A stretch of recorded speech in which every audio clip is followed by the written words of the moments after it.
कि एनटीए को तुरंत बैन कर देना चाहिए, उस पर एक सख्त कानूनी कार्रवाई करनी चाहिए।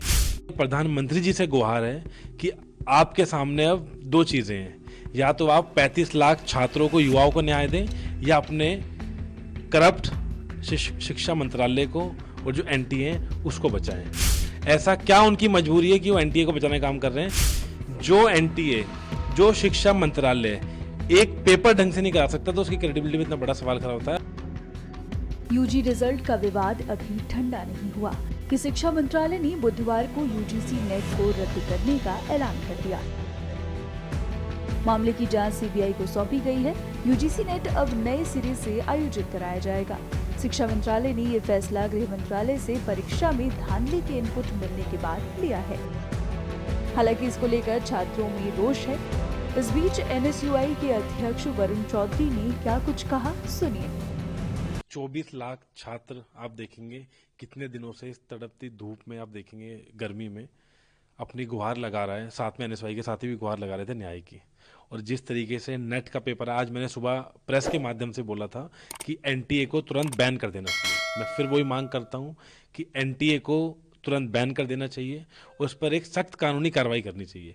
साथ के साथ मेरी अब प्रधानमंत्री जी से गुहार है कि आपके सामने अब दो चीज़ें हैं, या तो आप 35 लाख छात्रों को, युवाओं को न्याय दें, या अपने करप्ट शिक्षा मंत्रालय को और जो एनटीए है उसको बचाएं। और कहीं ना कहीं आप देखेंगे धर्मेंद्र प्रधान जी बार बार एनटीए को बचाने का काम कर रहे हैं। ऐसा क्या उनकी मजबूरी है कि वो एनटीए को बचाने का काम कर रहे हैं?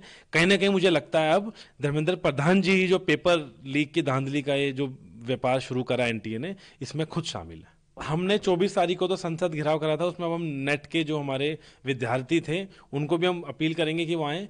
और साथ के साथ कल भी हम प्रदर्शन करेंगे। 21 तारीख को देश भर की जो यूनिवर्सिटीज़ हैं, हमारी जो कैंपसेज हैं पूरे देश में, लगभग हमने 300 कैंपसेज करें आइडेंटिफाई, उन 300 कैंपसेज में प्रोटेस्ट होगा। और 24 तारीख को जो पहला दिन है संसद का, जब वहाँ शपथ ग्रहण भी चलेगा नए सांसदों का, उस दिन हम छात्र संसद घेराव करेंगे, जिसमें हम नीट के छात्रों की न्याय की गुहार लगाएंगे और नेट की जो धांधली हुई है। और आप देखेंगे बहुत कॉमन पैटर्न बन गया है।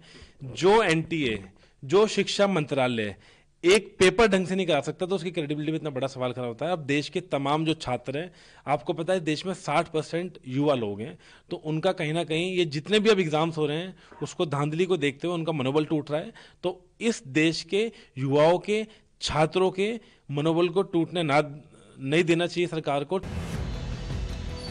इससे पहले नीट यूजी एग्जाम रिजल्ट में धांधली को लेकर विवाद शुरू हुआ था, जो अभी तक खत्म नहीं हुआ है।